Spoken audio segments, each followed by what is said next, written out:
नमस्कार, मी वैष्णवी आणि आपण पाहत आहात लोकसंदेश न्यूज। तर पाहूयात काही सविस्तर घडामोडी।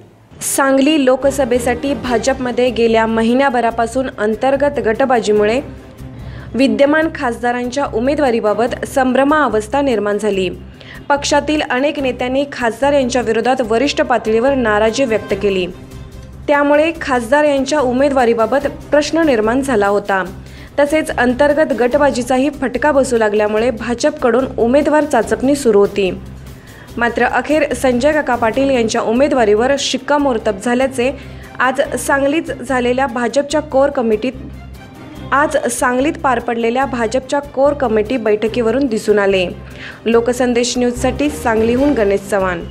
लोकसभेच्या निवडणुकीच्या पार्श्वभूमीवरती सांगली जिल्हा भारतीय जनता पार्टीची बैठक आज या ठिकाणी आयोजित केलेली होती।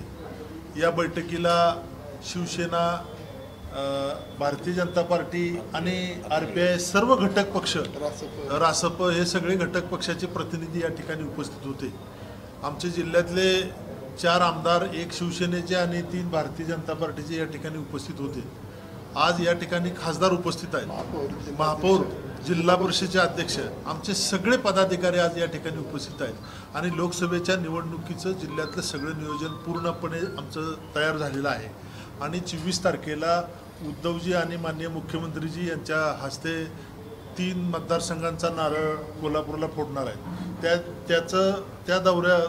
त्या मेळाव्याचं नियोजन पण आज या ठिकाणी ठरलेलं आहे आणि आम्ही भारतीय जनता पार्टी एकसंघपणे या ठिकाणी या लोकसभेच्या प्रचाराच्या कामाला लागलेलो आहे आणि महाराष्ट्रामध्ये सगळ्यात विक्रमी मतानं सांगलीची सीट येईल अशा पद्धतीचं नियोजन आमचं लोकसभेचं झालेलं आहे।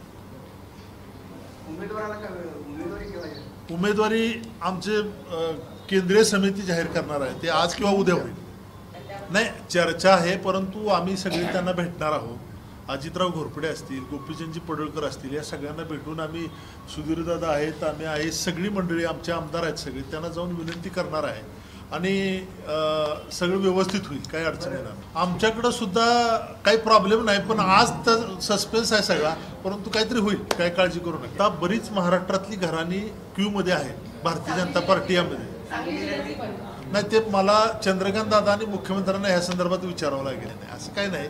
आता 2 गोष्टी आहेत, आमचं भक्कमपणानं काम चाललंय, पुढं काय चाललंय आम्हाला बघायची काही गरज नाही। आज तुमच्या माहितीसाठी सांगतो, भारतीय जनता पार्टीचं जे नेटवर्क आहे जिल्ह्यामधलं हे एवढं उत्कृष्ट आहे। नागपूर, पुणा आणि त्याच्यानंतर सांगली, इतकं भक्कम नेटवर्क सांगली जिल्ह्यामध्ये आहे। त्यामुळं आता त्यांचं काय झालं, आमचं नेटवर्क भक्कम आहे म्हणून ते डळमळायला लागले, एवढाच विषय आहे त्यातला।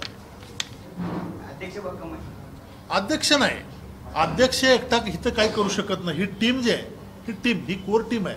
अध्यक्ष पुढे केलेला एक चेहरा आहे, परंतु ही सगळी टीम आज काम करते। ही यश आहे, हे सामुदायिक यश आहे। नाही, वर्षा बंगला हे आमचं श्रद्धास्थान आहे, त्यामुळे तिथं काय आम्हाला जावं लागतं, बसावं लागतं, आठवड्याला चर्चा असते आमची। पक्ष कुठला कसा नाही, कुठलाही नाही, आमचा भाजपचाच ना।